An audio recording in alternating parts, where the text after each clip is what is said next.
COL Drag Race.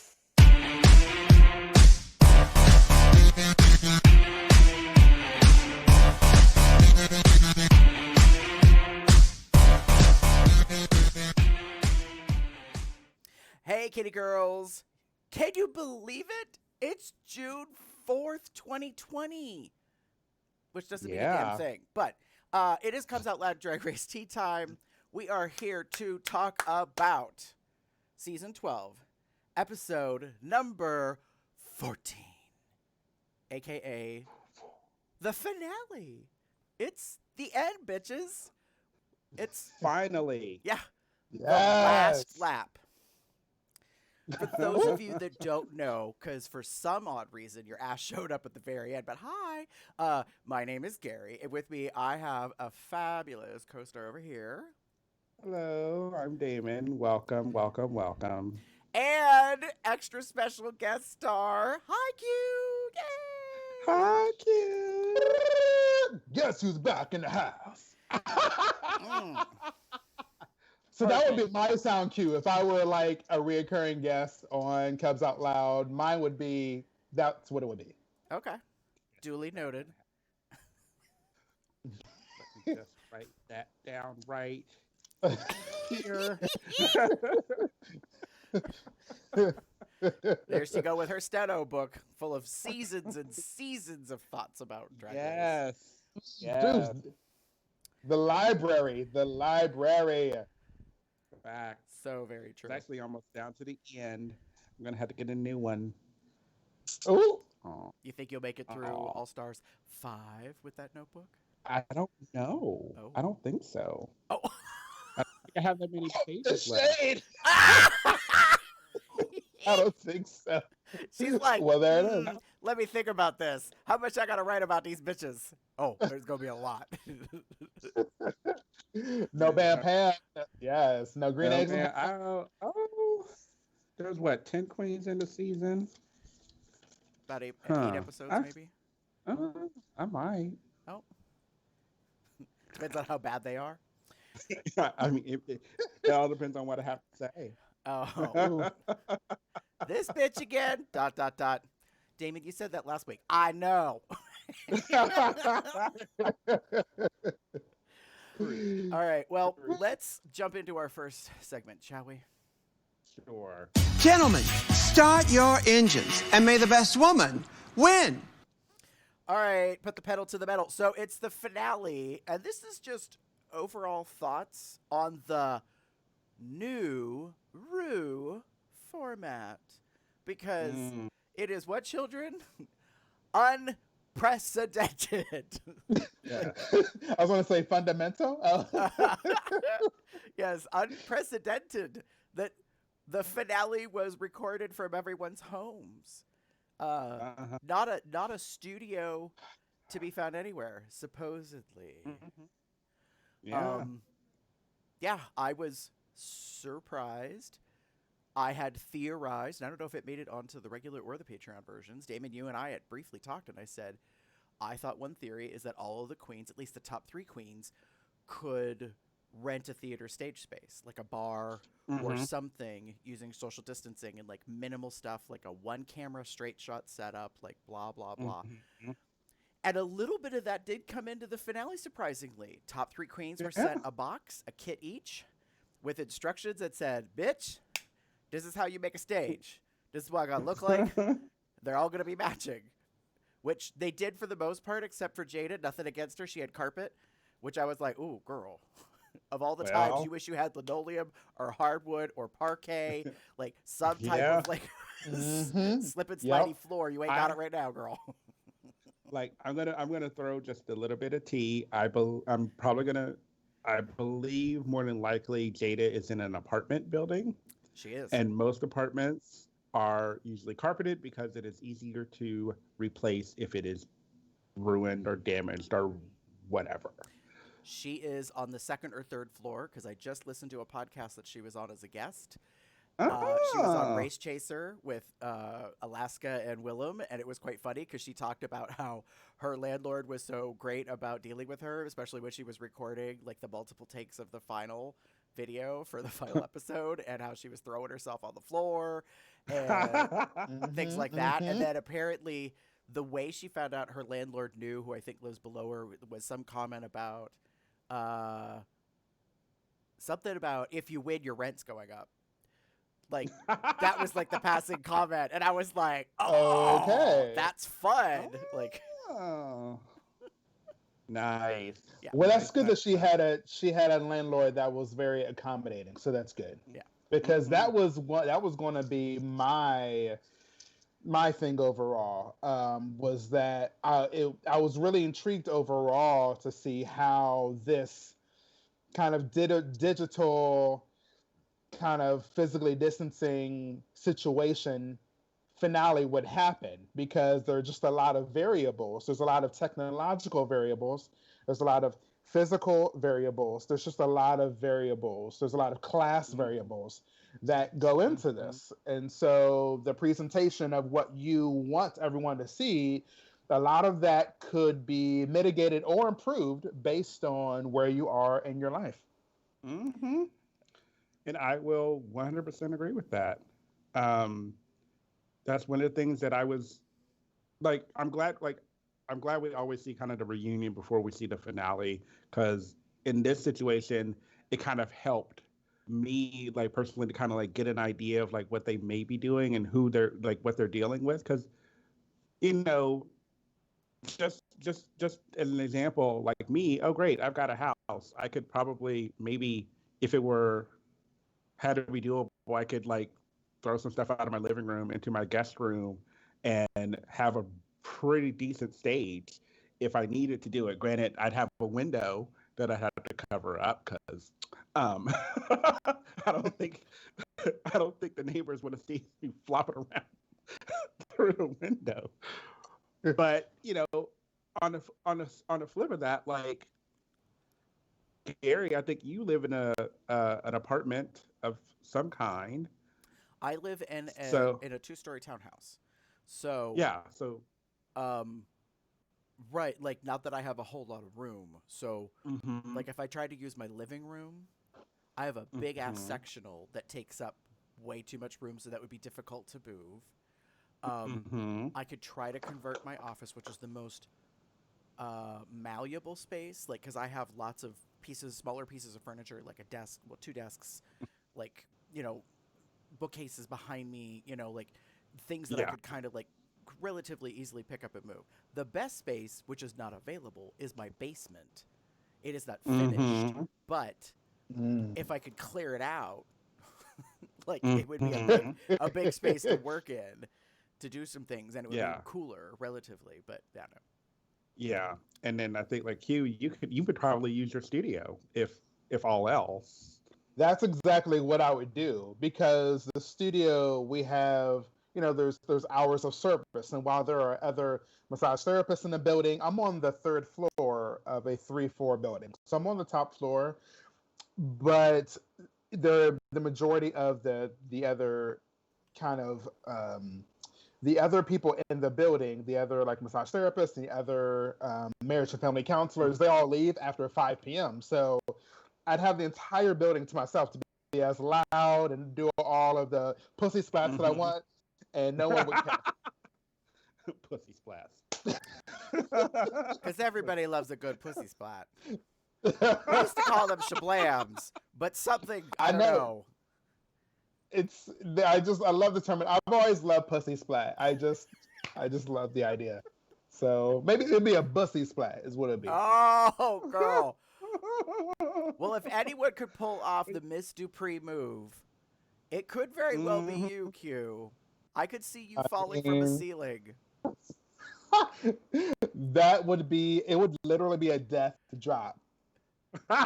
Because you'd be dead. Oh my God, she fell from the ceiling. She's not getting up, but she fell from the ceiling. But she's not getting up. I was fierce, yes. So fiercely dead. So fiercely crippled. Yeah. Broken pelvis. What? Yeah. But overall, I mean, in terms of how I feel about the episode overall, I feel like World of Wonder and Drag Race and the three queens and getting all the other queens together to just try to make it work. I feel like overall they did a good job. Overall, the production. Yeah. Yeah, I mean, I can't That really kinda- disagree on how they did. Um, I will get into my comments in just a moment. Damon, what did you think overall? So I kind of will agree with Q. They made the best of it. Like this was, as we keep saying, an unprecedented situation, and I was happy to see the queens, changing things up.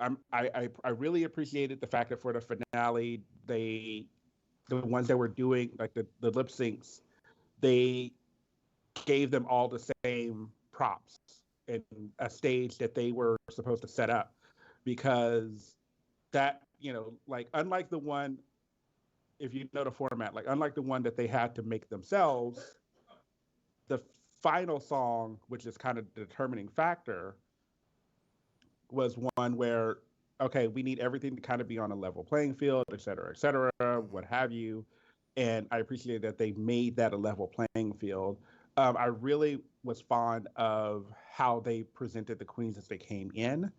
Some of the girls were in their living rooms, dining rooms, wherever, but some were able to step outside and do some, I'm assuming, some video shoots with their garments on.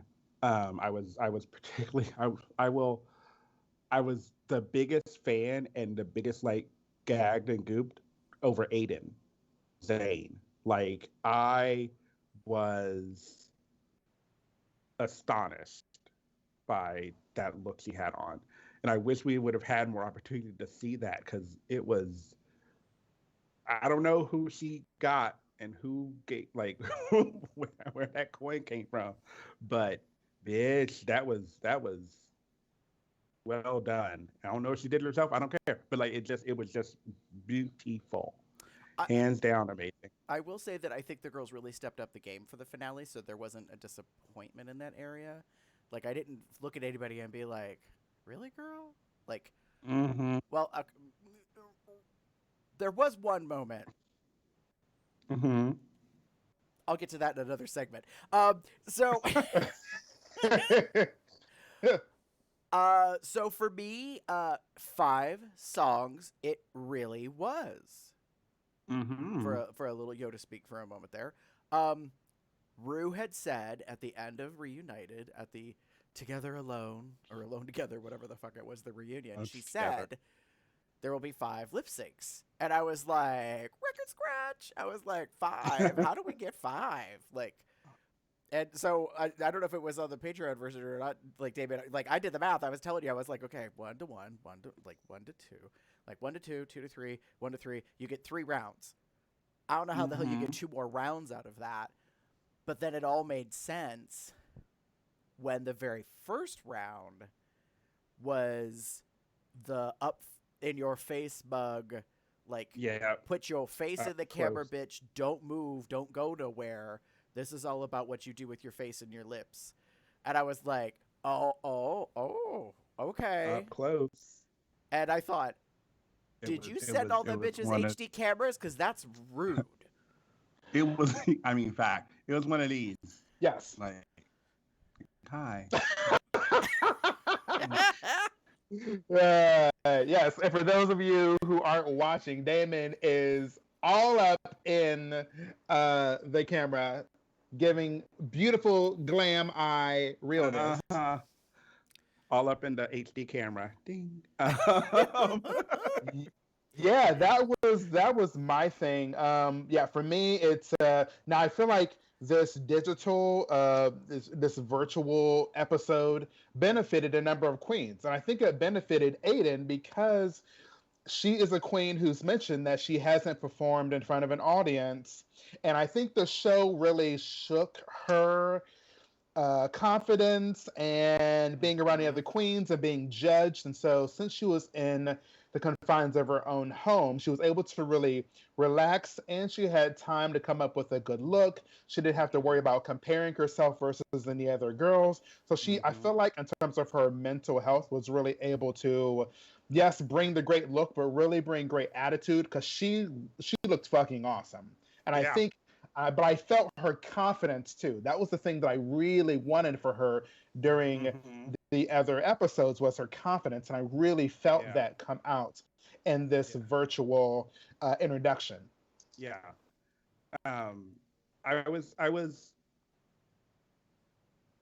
like, I know because now that they know that she's a Rude Girl, she's been performing a little bit more often. I think she actually performed. I actually saw a video a while back. So she's been starting to make her way out of the bedroom queen that she was, which is great. And I'm glad that she's able to do that. And she's being a little bit more comfortable. This, I will agree with you, Q. She was so confident in that look. She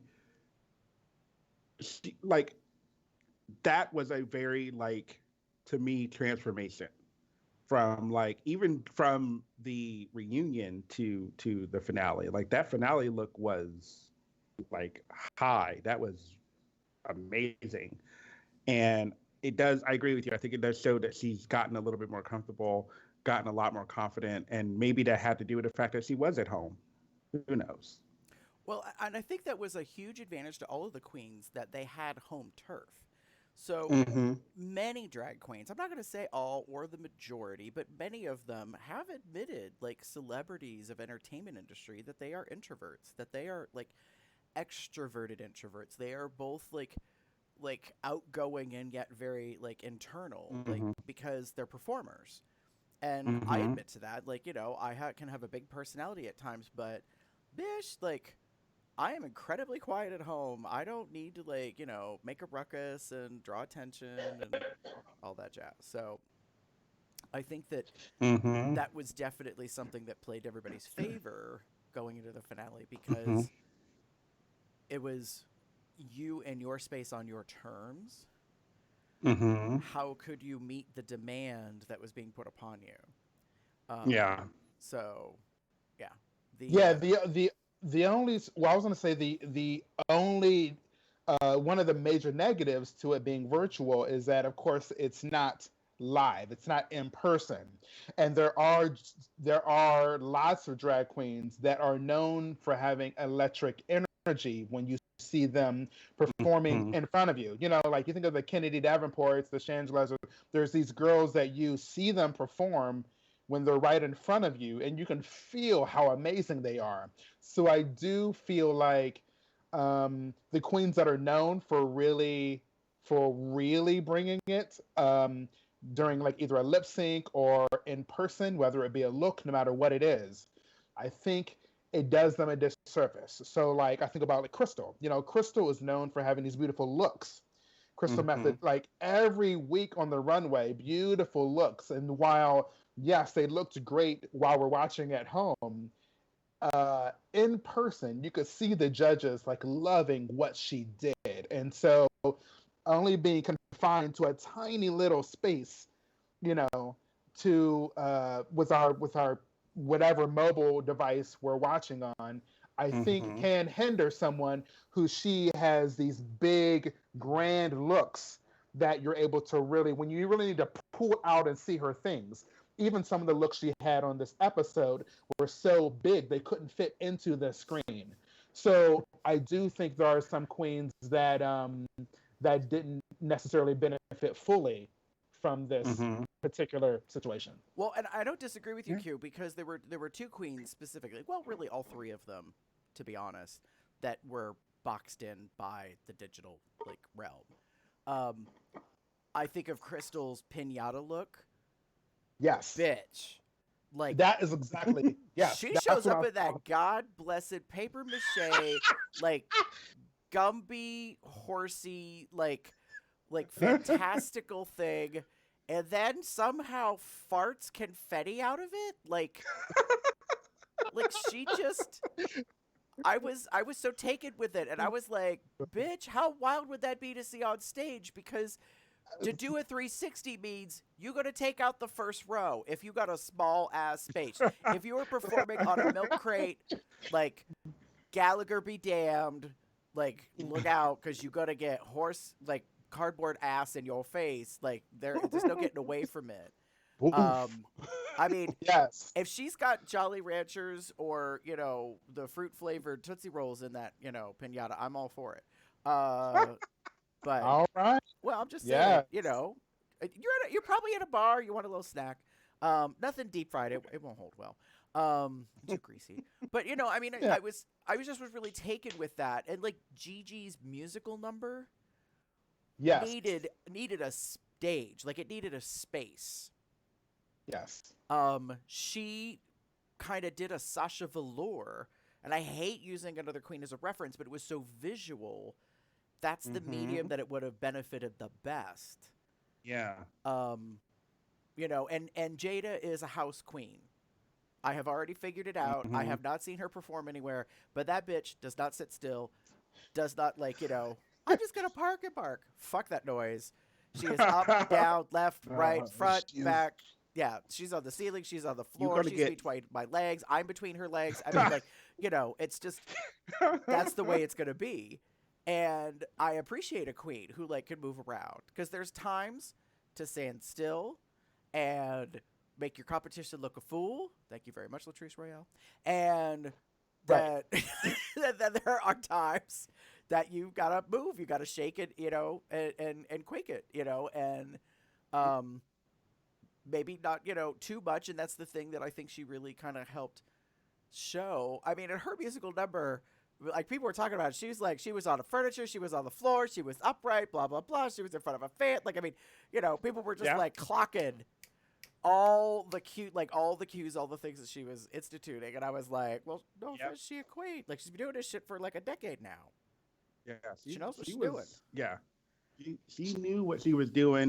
I'm gonna again throw a little tea. I bet that's not the first or second time that she has done that kind of choreography in such a small space. Like she knew exactly how to move her body to where she wasn't, because there was a couch behind her. I know she was kind of facing towards the camera a lot, but if she had her hair in her face too a lot. So if she miscalculated something, she could have threw an ankle on a couch and then boom, boom, and then falling on the floor, or worse, doing any kind of splits and stuff. Or she knew what she was doing, and I bet I'm hoping to practice. Just saying. I believe they all practiced, and Jada did say, I believe, that it was a couple of takes, maybe only 3 or 4.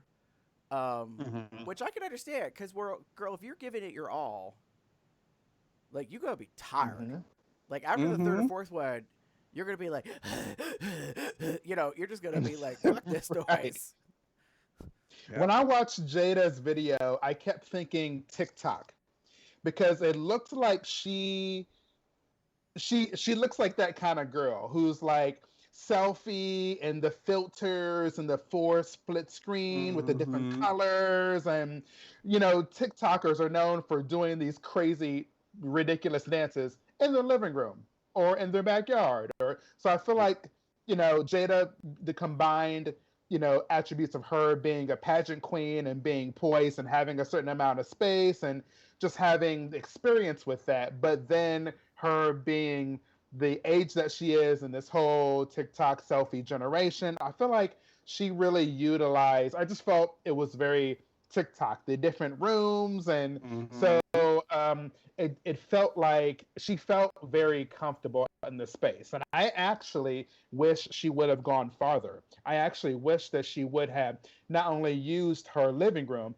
I actually expected her to go into the kitchen and start sharpening knives and start dancing and then go into the bathroom and pretend to be scrubbing the toilet. And I mean, it's I really wanted her to use, if you're going to go that way, if you're going to use your bedroom and just have these kind of one single shot video, I wanted them to do like a kitty girl thing where you literally follow her to different spaces, see her doing things, twerking on the side of like the cabinet, and then follow her into the bedroom, and then she ends up on the couch or in the bed or something. So I really wanted that solo screen shot going all throughout her house. That's what I really wanted. But she did her thing. Yeah. I wonder if they were limited to one room.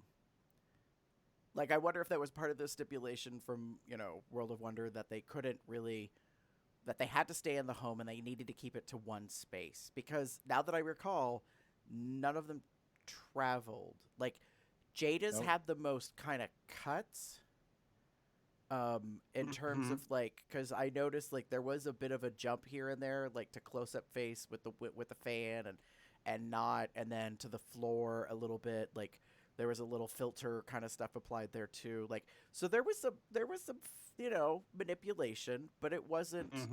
And that honestly stood out and surprised me because I fully expected WoW to say every single time they did something that there was to be no goofiness, like no, magic, no face tuning, none of that business. Like, it is just. That's why I had said to Damon previously, like, I thought it would be, a defined space, X size, one camera shot, straightforward. I don't give a shit what the hell you do in front of it, but that's the only thing you get. So Jade is notably, like, kind of moved around and definitively had some angles, and I was like, oh, okay. I see you. Yeah, I would love clearly we're not going to get the dossier of like the parameters of their own video, because each of their own videos, the lip sync from homes were so different, all three, so different. And so I mean, the world is your oyster. I mean, clearly, Crystal, you don't even have to like have your whole body on the screen to lip sync. So it's just amazing when you decide to incorporate technology and creativity, but you still have to lip sync. Like, what you can do with that, and each girl really did their own used technology in their own unique way. Yep. Very true. Yeah. Ready to move on to our next segment? Sure. Yeah. Come down, put the bass in your walk.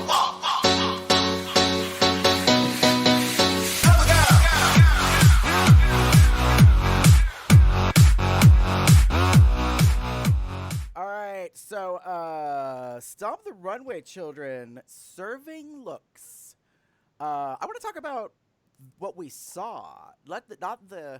I mean, aesthetic is important, and like we were just talking about the video, like stuff. But I want to talk about what they wore, because, honey, that's part of why people turn out for the finale. They want to see how much of that coin you earned prior to the finale did you spend on your last looks. Which I was like, ooh, girl, pandemic, like not going nowhere. Like how many cameos, how many digital drag fests, like did you clock up? Did you do? Yeah, and some of them notably did do a little bit of like bar hopping touring before the shutdown in about March. Like they admitted that they got about a month and a half of maybe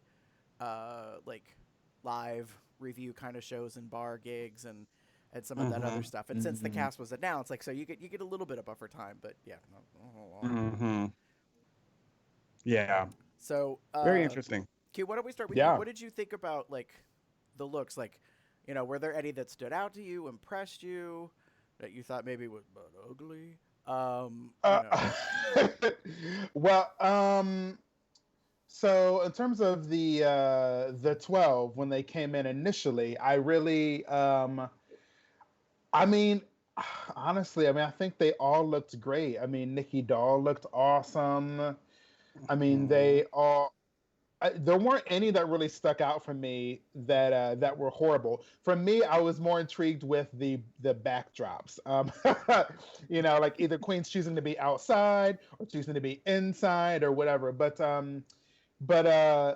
honestly, I mean, none of the looks. I wasn't like I wasn't obsessed with any of the looks, but there weren't any in particular that like grabbed at me like, girl, what in the hell are you wearing? What is that?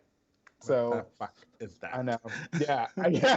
Yeah. Nothing really jumped out at me actually. Yeah. Uh-oh. We'll get to that in a I moment. see your face. Uh-oh. David. I saw Gary's face. That was a shady face right there. Yeah. So I kind of pretty much said like I'm similar to Q. There were some really good looks. I've obviously like hemmed and hawed about Aiden that I really particularly loved it. That one of all of them kind of stood out to me just because I think of the contrast between what we've saw in her in the season and what we're seeing in her now. Like that was to me that was the night and day kind of change. Like just think about when she left. So when she left, it was the Frozen Challenge. It was that blue dress that someone probably wore in season 3, with the big blonde hair. That she kind of played the whole monster thing, and she had those fucking eyes that were those contacts that were just slowly turning into cross-eyed, which was weird because they were like lizard eye. Anyway. Right. It was very weird, just awkward and very just like bland. And we got from that to her look in the finale that just was so just intricate and gorgeous and like molded and custom. And yeah, I love the colors in particular. I had a few issues with some people. Who did I write down? Who did I write down? I did not like. I thought Britta's look was a little too busy. In particular, that's when I kind of was like, "Oh, what is that?" And I kind of felt that way, unfortunately, about when Jada came on, like her like interstellar galaxy, like all these like wires and stars and stuff all over the place. I was yeah. Like that was just a little like much. Like I got it, but like maybe no. But the only one other one to me that kind of stood out was Widow. Going with her whole like she's Widow, the kind of spider look, the very like rubber. I don't think it was neoprene, but it was definitely kind of a rubbery looking, latexy looking ensemblage that I thought just framed her very well. It obviously went to brand, just putting it out there. And I like that like kind of black and red and hourglass kind of thing going on. I will say this. I really like what Widow wore. Mm-hmm. I was snapping when the bitch started moving the arms on the back of the outfit, that they were motorized, and so the 8 like leg deal starts like shifting and moving. I was like, yes, queen. Like, you do not show up with an arachnid look and not fucking move stuff. I mean, that's like Courtney doing the Victoria's Secret Angel stunt. Like, you don't walk down the runway with some big ass wings and not take out everybody. Like, like that's just how that is. Like, you have to go for the theatrical. So I will say this. I agree with Raja and Raven that that was not the best fitting outfit for Widow, though. It did seem a bit baggy. It made me wonder if she's lost some weight since she had it made. And it was one of those like, well, fuck. Like, you know, like, like maybe you didn't have a lot of clips, you know, like chip clip bag kind of deals or something in the back to like kind of just couldn't make right, like shape it in a little more. Because I was like, oh, look at that. And then the more I looked at it, I was like, it's not Kiss of the Spider Woman enough for me, girl. Like, so yeah, it wasn't great. I love, once again, it's like I love the concept, but it was the execution. And Damon, you're right. Maybe she lost some weight. But it was really it was the look that I think we were waiting from her. Mhm. You know, I mean, referencing a spider in your name. Where's the spider out? Where's the Spider Woman? You know, so Mhm. it was good to finally have it. It is unfortunate that it wasn't as tight and Yeah. didn't put her in the Yeah. best light. But I love the idea. Yeah. I'm kind of looking at the picture now. Uh-huh. Yeah. I can see that. It looks off. As I'm looking at a still picture of it, it looks a little off. But Yeah. I appreciate it at the moment, yes, No, for no, no. I sure. mean, like, and that's just it. It's like it's one of those like, well, that's a shame because for the few seconds it was on Right. screen, I was like, yes, Queen. But then it's like when you get a chance to look at it more, it's like, ooh, if you'd worn this for an outfit, I'd be like, is there a reveal coming? Like you gonna like, are you just gonna grab it from the middle and just whoosh, and rip away, and then you're gonna have like a bodysuit underneath, but still have your moving like Right. Legs. arachnid arms? Like I don't know. Yeah, I mean, this is another situation where I think if this were filmed traditionally, where they were all on a stage coming out one by one, Mm. and she was walking with it on, I think I may have liked it maybe a little better, but I think I don't know. Maybe it's an outfit that moves, but because she was just standing, it didn't look so Mm. great. So a number of the looks, like Jada's look with like the universe around her head, and Yeah. like Rockham has big looks, and Crystal had. But I think if they were walking on stage, I just think the presentation would overall would Mhm. have would have been more glamorous. So yeah. So I mean, so if we're talking about the looks of the 12, that's kind of what I think. But I mean, I don't know if we wanted to get into like the finale, the final lip sync looks, because we can talk about that as Oh, well. oh, we can. I wanna make my piece about what my Uh-oh. Yeah, I'm very curious what this says because what I you am got written too. down, What, I, I what, right? I got my uh. fan ready. So I said, ass kissing much? All right, Gigi Good, we need to have a little talk, child. You are Woo. 22 and you pull this Mother Rue look from the 90s from Miami Beach that even Rue barely remembered in the immediate moment she saw it. You replicate the pigtail look with fake earrings that are made out of like styrofoam board, like presentation board. Yes, girl, I clocked it because I was looking. Because I was like, where the fuck did you find them earrings? Oh, you made them. Kudos to you for making them. For a bitch who's so detailed, if you're going to use paper clips, girl, I got some right here. Grab some white out, paint the fucking paper clips so they don't shine like metallic, make them look white to go with the rest of the thing. But I was Ooh, like, know what for you better real? do? You pulled a Rue stunt. You pulled a Rue look in front of the mother when she is wearing a face kini from a kink company that everyone has been talking about for the past week. Are we for real? And then on top of that, girl, you got the biggest nuts anybody has ever had in all the seasons of this because you call RuPaul bitch. Yes. I was going to go there later on, but we can talk about that now. I mean, that doesn't have to do with the look, but I'm on a roll. I'm like, really? Whew. Really? Ooh, What up, bitch? girl. I was like, really? I Really? mean, technically, she called RuPaul bitch when she was Marie the Robot. Mm-hmm. Maybe it was a callback to that. Not that I'm giving her the benefit of the doubt. I'm just pointing out facts because that's what I love to do. Facts Mm-hmm. are she was not wearing a skin like a ill-fitting skull cap. She had fucking pigtails on.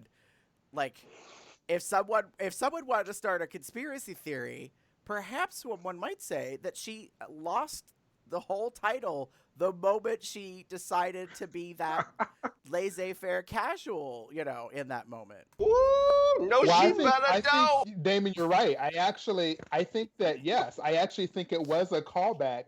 I'm So hoping. yay to her for calling back to the Snatch game. Let me But that was a character queen. Okay, that was let I was like me Gigi, girl. That's woo. That was my hope. I don't know for sure. Right. I'm just saying that was my hope. Okay, Princess Yeah, I Leia don't know. over there. I see you Oof, hoping I all you don't know. want, but I don't know. Like I said, but I don't know. it was. But actually, when she said, "What's up, bitch," or whatever, actually immediately I thought it was a callback to her Snatch Game character. But regardless, I just think treading on thin ice, girl. I mean, Mm-hmm. Well, yes, and they even throughout the entire, their little dialogue where they talk to each of the queens about what it means to win the show, and Gigi brought up 2 or 3 times the fact that people think that she's cocky, and what does it mean to be cocky? What does it mean to be confident? And so Gigi's aware that she has this presence um, that can be presented to the world as being kind of like super confident or super cocky. It's just that whoa, it was a first. I don't know if any other queen on the show has ever called Rue like a bitch, like, hey bitch, like, what's up?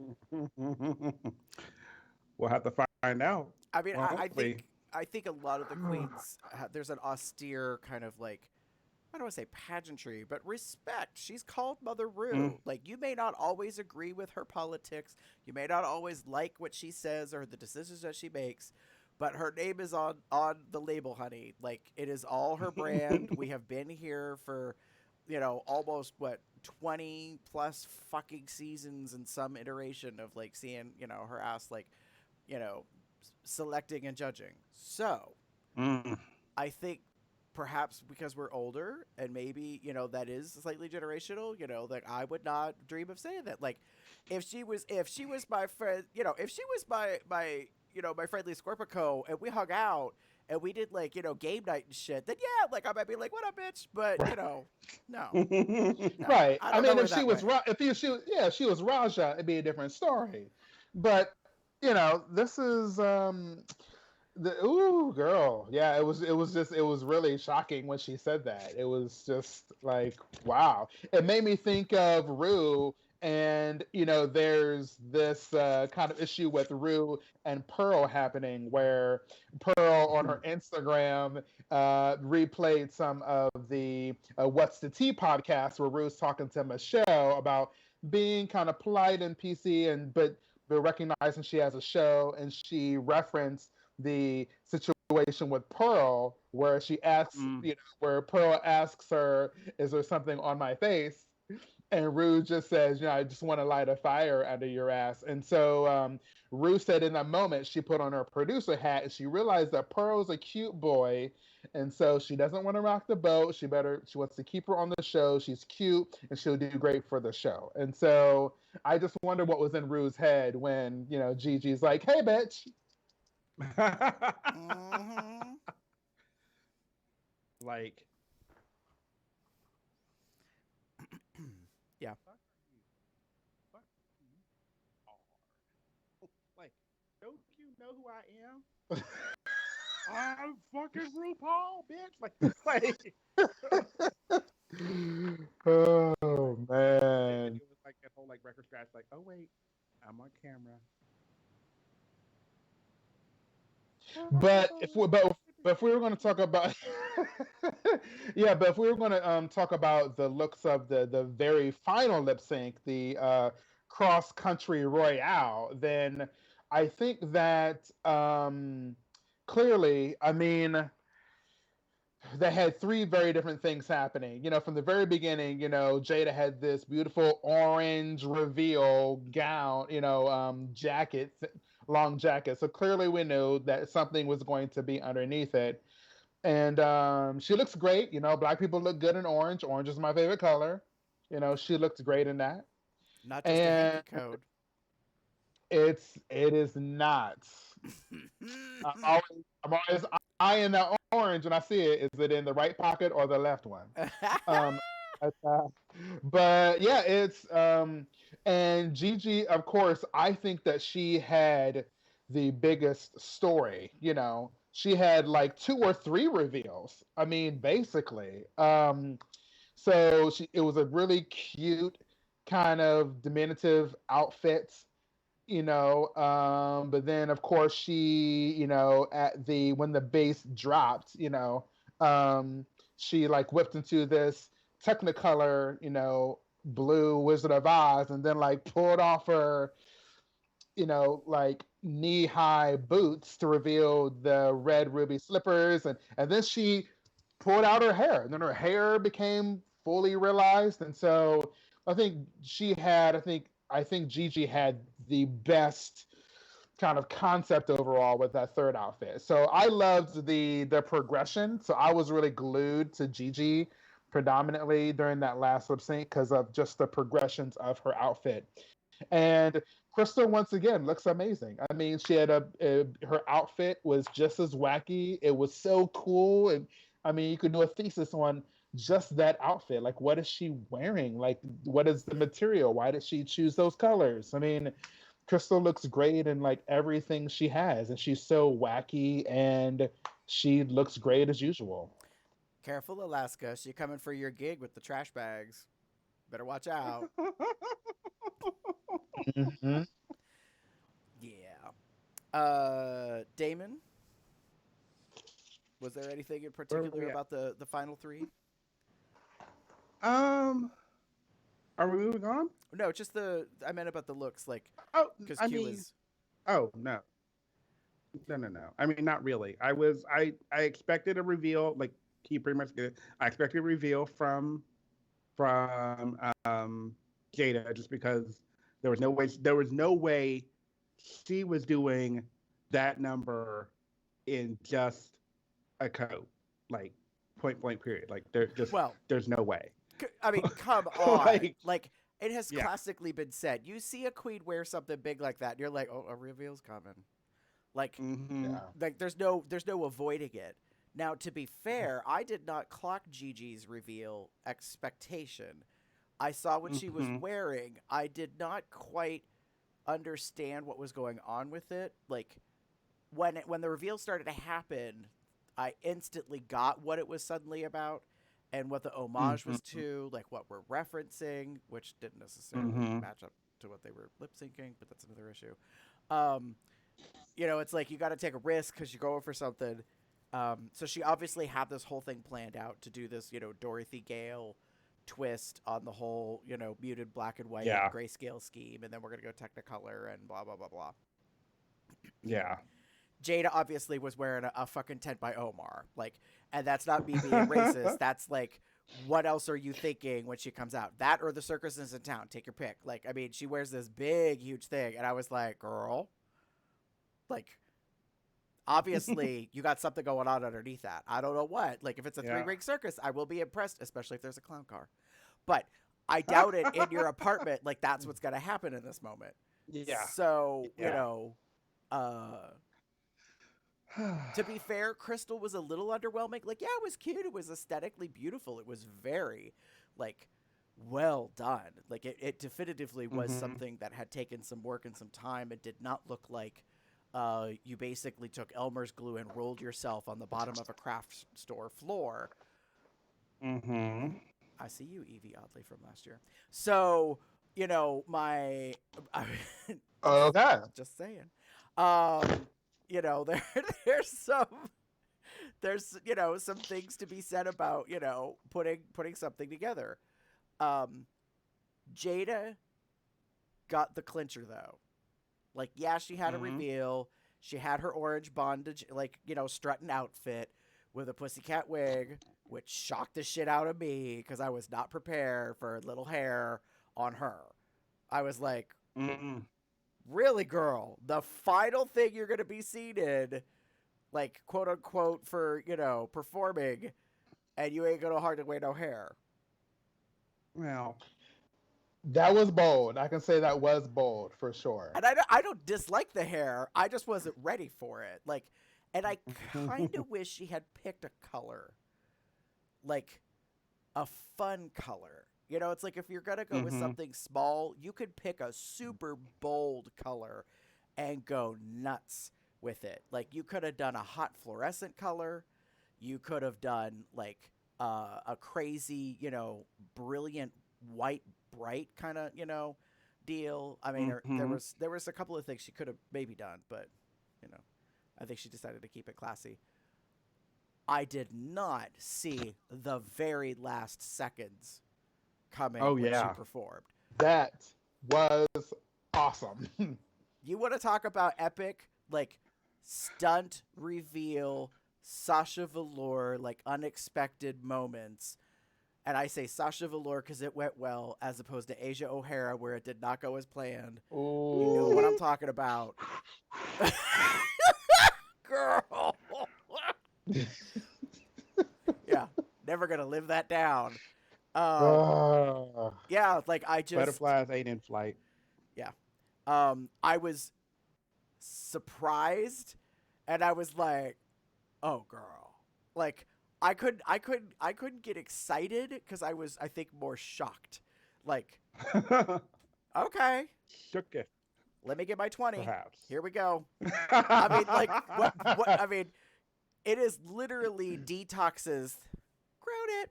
I mean, Yep. that's what that represented in that moment. Yeah. In fact, was it Willem? Somebody said they thought that WoW Presents had CG'd the crown over top of her head. They thought it was a visual stunt. They didn't realize that her skirt of her outfit, which I thought was incredibly crafty because I didn't pick up on that there was a middle clear panel in the back, and all she had to do was flip that fucker up. And as Willem pointed out, for those of you that are young queens and do not know, it was, as far as I'm concerned, it was definitively an homage to Priscilla, Queen of the Desert, when the queens do the frilled lizard, number, where they all have the same kind of deal and they pull it all up. Oh, wow. It's been years since I've seen that. Now it makes me want to go back and watch that. Oh, yeah. All three of them are strutting and doing their stuff. And it's To Finally, I think, is the song. Yeah. Help me, Damon. Come on, CC Peniston. Right. Yeah, So it's Cece Cece, Peniston, right? yeah. And they're all strutting around, and and then they and they do the frill neck, and one of them like sticks their tongue out, like the moment she pulled that up, I was like, okay, girl, I see you. Like look at you being like cute visually, and oh, by the way, no subtle hints given here. Right here, right above. Pay attention. Thank you very much. And what's crazy about it is that crowd was like a burgundy red wine kind of color, I think. Like, it wasn't outrageous. Yeah. You know. It was just there. Yeah. Yeah. And it was very, like, yeah.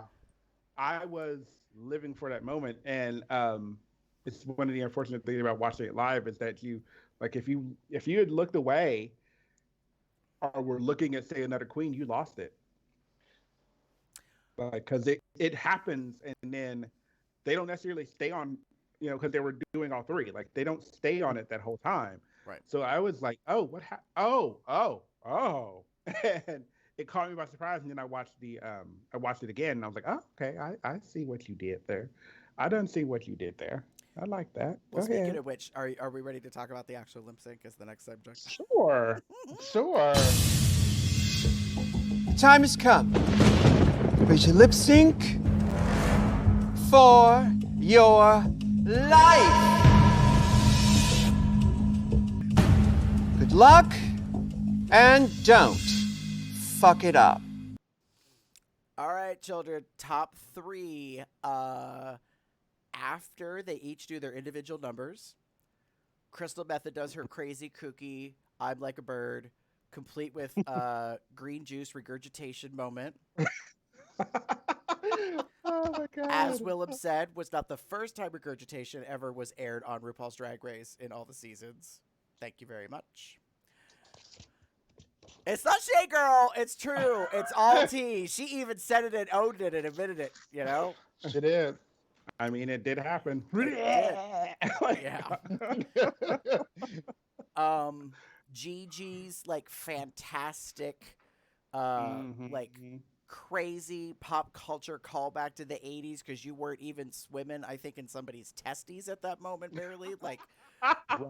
I was Yeah. like, okay, girl, I see I'm you. like, yeah, like how do you know aha? Like, no ma'am. Yeah. Okay, now And Jada, I mean, now. she served, music video realness. That's all there was to it.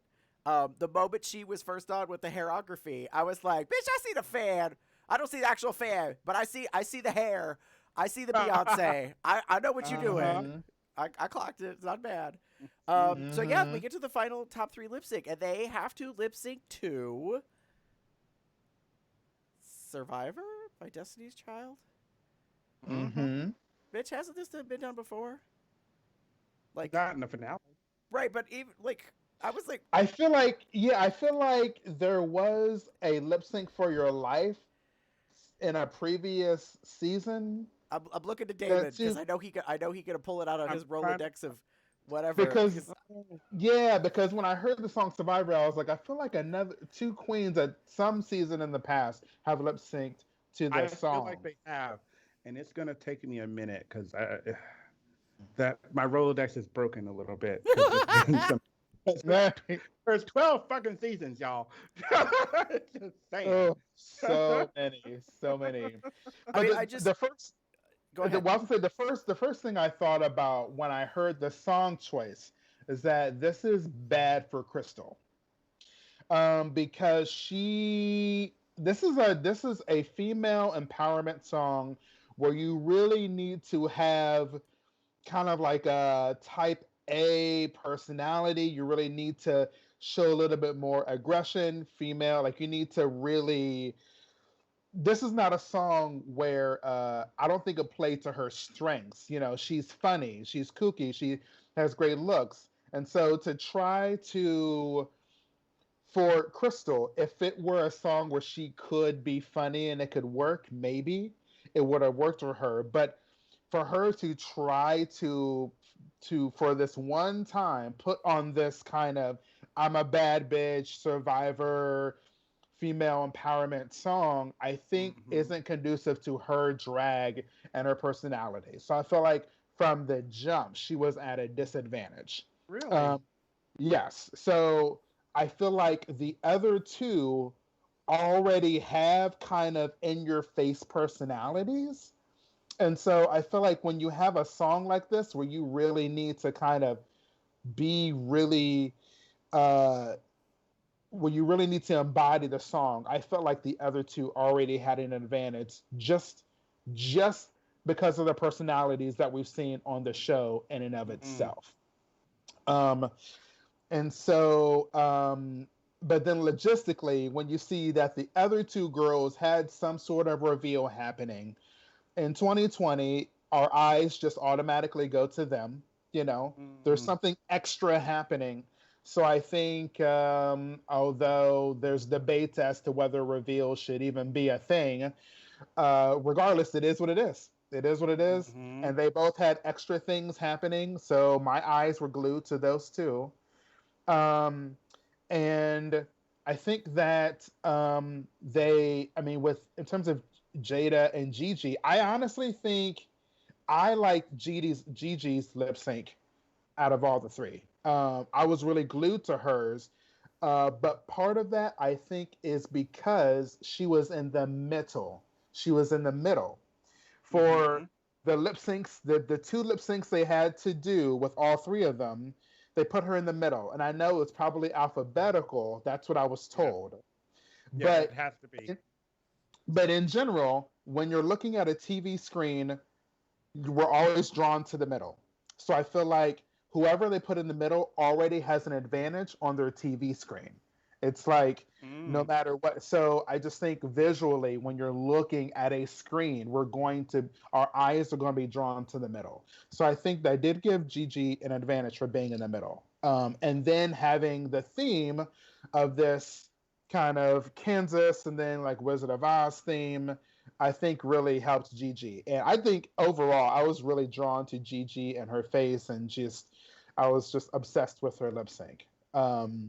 And Jada, I think that she's She's beautiful. She pulled out the pussy splats. She, Jada did a great job of really utilizing the depth of the camera going back and forth. So it drew my eye to her just because she kept moving back and forth with the camera. So I think that really helped her. But honestly, the very, very end, when she pulled out that crown on top of her head, I was like, yes, an audible yes. An audible LOL, yes, queen, work came out of my throat. And I was like, she better win. She better win. Mm. Mm. Mm. I really don't know what to say. I'm sorry. I've been running through shit because you gave me a task, and I'm like focusing on it. But I do not see that Survivor has ever been done on the show before. I feel like I've seen it before, but I feel like it wasn't. So I'm checking in All Stars as well, but I'm on 4 and I don't see it. So maybe we just made it up. I don't, or maybe we're thinking of I Will Survive or something like that. Who knows? Anyway. Okay. But that's just me. Anywho, for me, I kind of wrote down not as flashy. And I kind of want to talk about that really quick because I feel somewhat to what you said, Q, there were disadvantages, like the thing. Okay, I'll just I'll put it kind of bluntly. I was not a fan of the 3 camera, like splitting the screen, showing us the 3 queens all at the same time, doing the same number, that kind of feel. And the main reason is, like you said, your eye will only focus in one way or the other. So like I'm saying, I'm looking at the screen and I'm looking at usually Crystal because, like you said, she's in the middle. And there wasn't, because of where they were, there wasn't a lot of like, we've seen a finale, lip syncs. They've been like busy and elaborate and reveals after reveals and wigs coming off and shoes removed and skirts coming off and costume changes and all that shit. We see all that, and we didn't really get that here so much, but obviously there were limitations because of their spacing, right? So that's kind of where I kind of feel like this wasn't as big a finale. Like this is meant to be the big one. This is the one that determines who wins the crown, and I wasn't, while they were great in their own ways, they were just limited, and the flashiness of finale was not there. I like some of the things that they did do. I agree with you that Crystal kind of was put at a disservice. She was put off to the side. She was on the left. And also, she wasn't really able to, she didn't really do a whole lot. Yeah, so I don't know. What about you, Gary? Yeah, so I'm glad you brought up about the 3 of them, and like, yeah, they all had the same background. They all got a kit, and they all had to like measure it, make sure it matched. Silver Mylar background, looks a lot like a lot of drag clubs who have like very little budget or throw very little money at the stage. I was good all the way until they cut the camera. When the 3 of them were side by side, I thought it was the perfect way for us to see each of them at the exact same time and to know what they're doing. So if I wanted to go back and be critical, I could watch again and again and again, and like I could spend one whole loop watching one queen and another whole loop watching another, and so on. But when they cut and they went to close in on Gigi by herself, I was like, fuck that noise. Don't be doing that shit. If it's supposed to be equal fair like thing, I want to see all the beauty and all the ugly. Yeah. Shame. Agreed. Shame. Shame. Because if somebody fell or farted or an eyelash got wonky or some shit, I wanted to be able to see that on camera. I don't want you editing and producing what the finale looks like for me. because you already are to some level. I don't need you doing that, you know, in the very like last song that all three of them, shocker, get to lip sync together instead of just top two. Yeah. Like I was really kind of bent out about the moment they like kind of cut a little bit between them. I was like, why? Why you got to do that? Yeah. Yeah. I think it was how do I put it? I like the whole like I get you like 100%. I didn't even think about that because that is true. Like if it had just been all three at the same time, kind of like what they did with the up close. Like if I'm remembering correctly, granted I could be wrong, but like if all three of them, you saw them next to each other, and we saw their whole number, like a whole song without any of the editing, meaning going to one queen only. Like I probably would have liked it a little better. Because at least then I would have been like, I see what all three are doing. I know what they, you know, good and bad. It would be kind of, but not really like what we get in the show. We unfortunately do get like a lot of editing in the show too. So. Yeah, I mean, for me, I liked the three split screen because I actually did. I went back. Just a couple of days ago, I was like, let me watch, you know, the close up lip syncs 3 times to look at just the individual queen during the duration. And then I did the same thing during the cross country royale, the finale lip sync. I went back and watched each girl just looking at their sliver, and just so I could have kind of more of an opinion of things.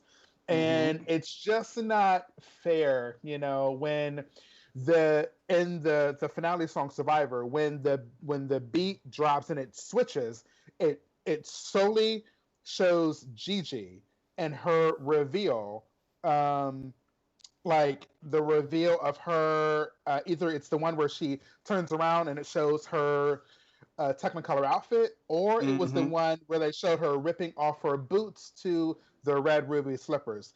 It was an entire screen of just her. And so I feel like, what if the other girls had a reveal at the same time? Because that's exactly when I would want to do a reveal, is when you can feel that music change. So it just wouldn't have been fair. It's just not fair to do that, especially when you set up the premise that you're going to have 3 screens. Yeah. It's like when you set up the premise that there's going to be 3 screens, we assume that you're going to keep a one single shot on the girls all the time. So it's just not really fair. Yeah. And so and that's unfortunate. Yeah. Like we know, like I'm just, because I looked down and I'm reading some of the rules. Like they had an assistant who was like a lover or whoever, you know, to kind of hold the camera. They had essentially they had a single camera. We're assuming, hopefully. They had a single camera. They had the same props, the same backdrop, and all they had to do was perform. Like, so to me, like, even playing field, quote unquote, for all 3 at that point. The minute you move around or do like close-ups of some of the other girls, and if it were in like the video that they provided, meaning like my partner and Jada's partner goes in at this moment and kind of gets a close-up in that moment, and then kind of comes back just to kind of get into her, you know, show her face for a moment, showing that she knows the words or whatever. I would have been okay with that. I would not. Some of the things that they did, like Gary was mentioning about like us being on just one queen, kind of would have been a little too much. Yeah. So I've been searching online. I can't find it. They have done Destiny Child songs before, apparently, but not necessarily Survivor as like a song in any other season. It doesn't mean that I'm not gonna. What was that movie? What do we call that? Shazam that shit into reality. Like I'm gonna you know, claim that it didn't happen just because the internet doesn't say so. In regards to the top 3, like to the lip sync, I called it stunts in a living room. Like, Mm-mm. the fact that we are in this digital realm, now you're in this small box visually and you can't be on a stage, like, most of them probably thought to themselves, well, I ain't making a mess out of this shit because it's my home and I got to clean it up. So, you know, if it's just a So you're saying no Alaska, like end of song, like big streamers going out amongst the audience, yeah, I mean, or Aquaria when she did her. yeah, where she pulled, what was that? A firework streamer rocket out of her ass? Yes, none of that business. Mm-hmm. Right. No, I mean, like, and that's just it. Like, I think that they were forced to pull stunts in a living room, which is very different than doing it in a club or on a stage or, wherever. Hence, Gigi took the reveal route because she's known for fashion, and that's perfectly fine. Mm-hmm. Crystal maybe didn't expect to make top 2. So I wonder if she was kind of thrown sideways by the top 3, like, 3-way tie thing that she got to perform in the final, like, competitive thing. I don't know if that. I don't know. Like, I'm just. I don't think they would have done that. And granted, I'm maybe overthinking the producers and shit, but like, we knew that they weren't gonna like. They weren't gonna like eliminate. They talked about it that they were gonna eliminate one of the queens and it was gonna be a top 2, but I don't. I think part of the producers' plan from the get go was that they were going to do all 3. Because then why send the shit to Crystal? I actually completely agree. I agree. I actually think that. Just saying, like. Yes, I think from the very beginning, the producers had always planned for it to be a top 3. All right, so hear me out. To build drama. Hear me out. They did a live reveal of the winner. Mm-hmm. Why are we doing a live reveal of the winner if it's already known? Unless all of them won, like they do a traditional taping, and all of them win. That's a production of the finale. So I would not be surprised that all 3 of them get the exact same everything to make it fair, to make it as consistent as possible. So there is no giveaways, no, I mean, it's obvious that they did the whole you win and you win and you win and you won't know who actually won until we air the episode. Like we know that. Like that's obvious. But again, the elimination, quote unquote, was supposed to happen after the individual lip syncs. Yeah, and then they had the other judges, Drew asked the other judges, what do you think? And clearly all of them gave BS answers. As they always do. Right, and so, which they always do during a, finale when they ask each of the judges, what do you think about this queen? What do you think about that one? It was they're fantastic. They're great. They did everything. I don't know which one. I was a particular fan of one queen. Oh well, I was a particular fan of the other queen, and oh well, I was a fan of the third queen. Like fuck that shit. Like just like I don't need that. I didn't need the judges. It's rote. It's to be expected. It's predictable. It's practically scripted. Why? Because Rue gets to say every single time, well, as usual, you were completely worthless. Like, you were absolutely no help at all. Like, basically, get out of my face. I will say this for the judges, like the judges and their moment. Just real quickly, one thing about all 3 of them. Ross was fun, but the dog thing was a little forced. Shit, what the hell's his name? Queer Eye. Carson's bit about being frozen, like with the bad bandwidth, was funny, but unfortunate that the fucking editing production staff couldn't make it look a little more like realistic. Like it was so obvious that it wasn't, like that it was just a hack. And I will say this, Michelle Visage, your hubby and his apparent ass crack making it onto camera, girl, like, wow. That was going to be part of my snaps. I don't. Okay, yeah. well, I'll say it now, and then you can follow up later in snaps. I will say this: if he isn't a casino buffet, like all you can eat, he should think about it, cause oh my God, like he's not really fully my type, but that booty, y'all, like. In the apron with like doing the housework bit in the background, that was like the snatch of the whole episode. Ooh. I was my like, tonsils were watering. I'm going to ask one question because, I didn't watch the whole episode again. I wanted to just see the finale, right. So I didn't watch the whole episode. In the iTunes version, is it still censored? yes. Okay, just making sure. Okay, It's vicious, sorry. yes, because I get the uncensored version. I heard all the fucks. I heard all the language.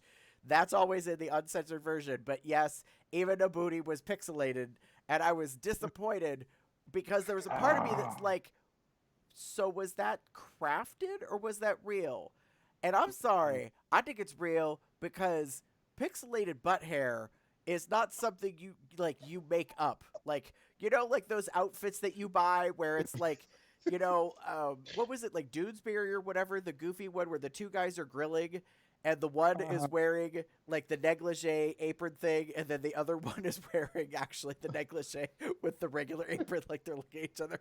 Like I couldn't tell for a moment when that happened on camera if he was wearing an outfit that like looked like he was like naked with an apron on with a butt crack, and then I was like, nope, I'm pretty sure it was real. And as far as my spank bank is concerned, that was real. So thank you very much, Michelle Visage's husband, for like putting your ass out there. Cause Literally, yeah. you get a T. Yes, he gets a shoot.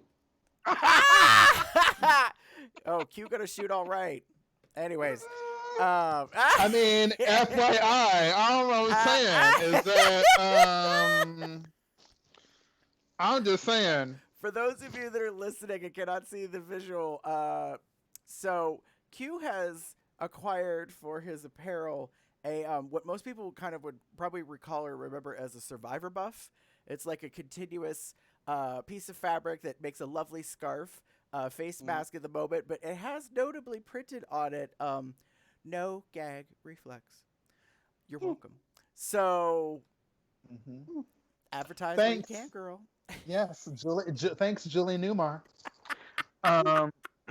So, yeah, like, and he got a nice gluteus, like. He does. Oh my God, my mouth! I want it inside its hole. I was like that's a booty you grab onto. Oh my God. Like if you are a fellatio, like, you know, connoisseur, you know when a boy got a booty, you get 2 handfuls, and that's how you drive the car, honey. Like that. Yes. Yes. Celine got it right. I drove all night to get to you.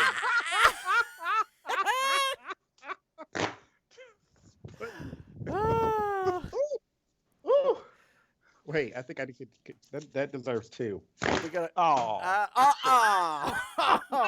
you gotta practice that move more, girl.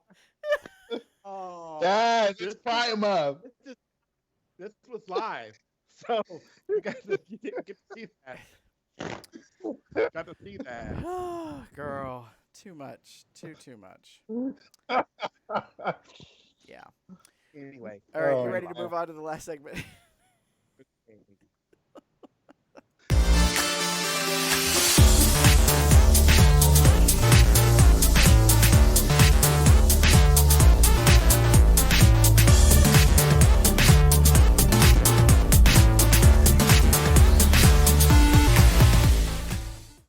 All right, children. So it is time for snaps and eye rolls. The hits and the misses, the high points and the low points. Like, what made us wet ourselves and what made us want to apply for a prescription for a little cream because girl was just not good.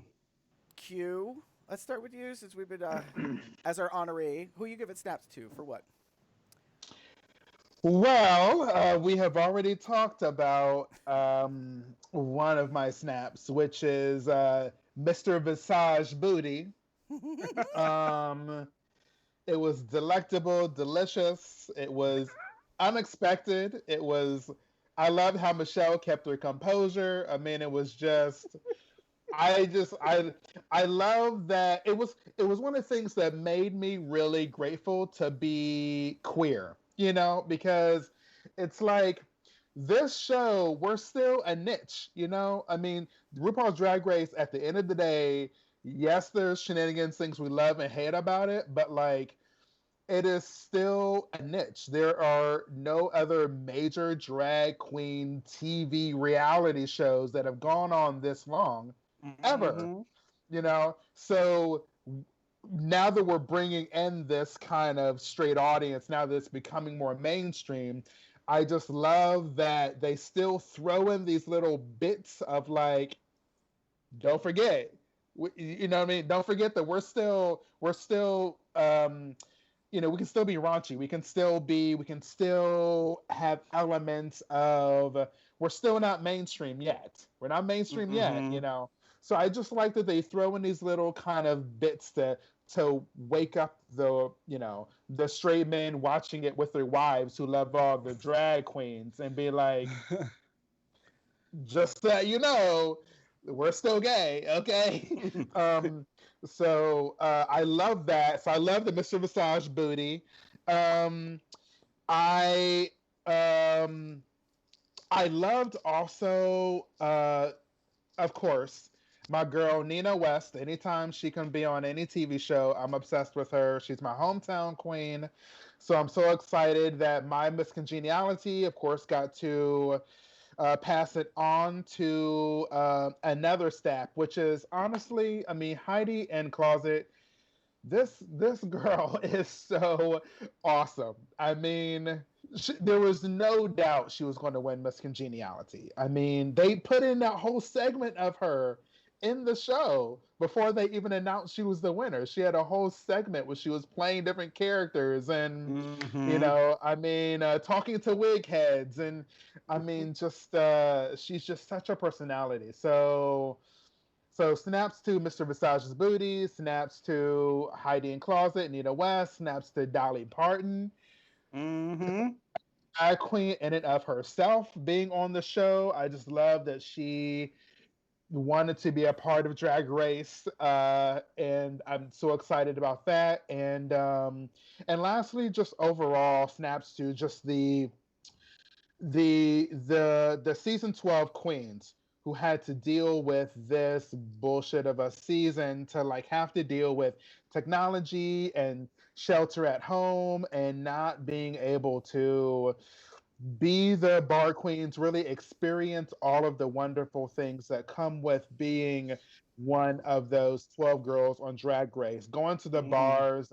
Yes, your fandom loves you, but only digitally. So it's not. So I kudos to those girls and snaps to those girls for being able to just roll with these punches, enjoying their just their celebrityum that's happened, and just being able to recognize that they're still loved, probably even more so because of all of this. So those are my snaps. Yeah. Damon. Good snaps to have. So I'm gonna my first snaps are to the memorial for Jacqueline Wilson. I'm gonna start with that one because I was not, one, I wasn't expecting it, but two, so we saw the episode when she got them. I remember that episode where they said the in memoriam to her, and I was like, well, who is she? So I tried to look it up and I couldn't really find anything. So I was like, well, I'll just leave it be. But this episode, this finale, we were able to find out who she was. And having all those queens like Bob and name just left my head, Bianca Del Rio and Mono Exchange, and all these queens kind of come out and kind of talk about her and what she did. She was a long-time producer on the show. She kept it real, according to them. She was very fashionable. She was a very just like I kind of was very appreciative of this moment and them having this opportunity to do this. And obviously they did it kind of like they did the other videos where they kind of probably talked with the other queens via, like maybe a Zoom call or something so that they were able to kind of share their thoughts and memories about her. And I was very impressed and very much loved that moment because it makes it a little bit more real, if that makes sense. They talk a lot about the family that the RuPaul show is, and I think that this kind of gives us that moment of that because this person, Miss Jacqueline, has been with a lot of the queens for many years. So, um, I so so I do want to say before you go on, Damon. Th- my thoughts when they went to black, like they did the appropriate, like mhm, quiet, silent fade out for a commercial break. This is how you do an in memoriam. mhm, Like, and granted, it's just one person, so it's not like the Oscars or the Tonys or the Grammys or whatever, where it's like they're running through a list. mhm, Um, I thought it was like flabbergastingly amazing. Uh, it got me. I choked up. mm. Um, fuck you, Bob the drag queen. Uh, Yeah. because you know, and I figured it was going to happen because the more the girls talked, the more these queens talked about how important she was to them and the things that she said, and the fact that Bob reveals that like they saw each other at Christmas parties, like they were truly bonded, like with a Mhm, show producer. She had been there since season 2. Like she was incredibly well known. Even Willem said on Race Chaser that Jacqueline saw immediately through Willem's bullshit, knew what he was doing, called him on it, and so much so, like in one of the confessionals one day, was like, "I don't even have time to deal with you," and like walked out. Apparently, like knew Willem was being an asshole on purpose, like completely called the game, like and was irritated with him, and Willem respected that, like, and like it was like I thought it was amazing and mhm. appropriate, like heartfelt and somber. Um, Yeah. it really made me feel for the family that we don't know because we're not in that family. We observe it from the outside, like that they lost Yeah. somebody. Yeah. Um, because it was funny because I think it was. I'm trying to remember who they had on. Willem and Alaska were talking to somebody, and I don't know if it was Crystal or not. They were talking and about the confessional moment, and Will like revealed something and said, like, normally Miss Jacqueline was there and Sarge was behind the camera and blah blah blah blah. And I was like, ah! I was like we know who that is. Like we don't get to know that family that much that well. Yeah, we know who the pit crew is, and we know the girls, and we know the judges, and you get little insights if you listen to What's the Tea with RuPaul and Micheal, because they tend to do Mhm, interviews with the guest judges, and it's all months and months and months ago, so everything like is kind of weird and out of context, but you get through it. mhm, But like you don't really get to know the staff that well. You don't get to know the production group. Like you really, there's so mhm. many people behind the scenes you just don't have any grasp of, and the fact that they paid tribute to somebody who has been such, as they said, a cheerleader and monumental Mhm. for it. I was like, that was amazing. Because you're right, they already did recognize once, and they didn't quite have to do that. But that also, I think, speaks to the volume of her impact. Like, Mhm. she cannot and will not be replaced. Full Yeah. stop. So I'm glad you said something. Yeah, Yeah. yeah, it was beautiful. And then I'm going to kind of like chime into some of key things about Miss Congeniality. I was the biggest fan of this whole to kind of counter this. Um, I fucking loved like the Nina West talking to Dolly Parton like they kiki best friends, and Dolly is in her like this like lazy boy like recliner, dolled up to the fucking nines, that big ass hair, the boobs were up. I mean, this was so fun, so amazing. Kudos to like Dolly for like jumping in and doing this because I loved it. And um the thing I loved the most, I thought that was hilarious, was her joke about her being Leslie Jordan. Yeah. I Yeah.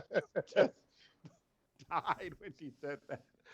And um and again also congrats to Heidi. I don't think anyone else would have been Miss Congeniality on this season at all.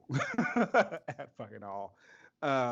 There was no one that brought the fun and humor and reality check that Heidi did during the season. So big props to her for winning, and I was a big fan of that. So yes, I really can't disagree. I'll get to mine, which is tied to that in just a moment. But talk about a pivotal historical moment. Dolly Parton, like the country drag queen of all drag queens ever. So many drag queens have emulated her. So many titty bibs have been bought and used to try to replicate Dolly Parton in drag persona. I have seen one up close and in person. I thought it was real. I couldn't figure out how this like 4'8" fucking like little like Twinkie boy was running around with these big ass titties and these custom couture outfits pulling Dolly Parton off, because I was like, those look like tits. But then again, I didn't know that you could buy them and they go all the way up to here practically. Like, you know, like you can't clock the seam and blah, blah, blah. Like, yeah.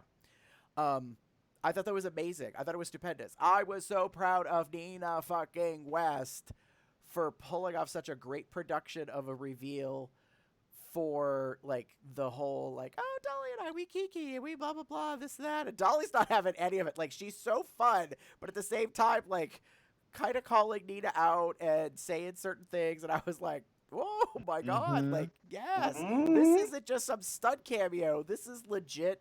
She's involved. She's good for it. Like, highly supportive. Which leads me to, second part is, yay, Heidi in Closet. I fully expected her to win. I will say this, though. If there had to be another one possibility in the running, I would have said Jackie Cox. Only because she seemed to be everybody's drag dad. And I think, like, had she won it, like, people would have been okay. They would have rather Heidi won it, but I think, like, as far as the queens voting for her, they probably would have liked that. But what I'm really going to give snaps to is, come on, Pantene stimulus check. What the fuck is that about? Yeah. $2,000 tip for every girl. And Heidi gets $10K was awesome. for congeniality. I was like, what the what? I was like, oh. I was very, very happy for World of Wonder to do that. And Pantene, yes. Like, I knew for a while now that Nina West has been the Pantene, queen, doing promotions and stuff. And that's that ridiculous country with the cow commercial stunt thing. Like, I was like, what is going on? I'm like, what kind of buffoonery is this business?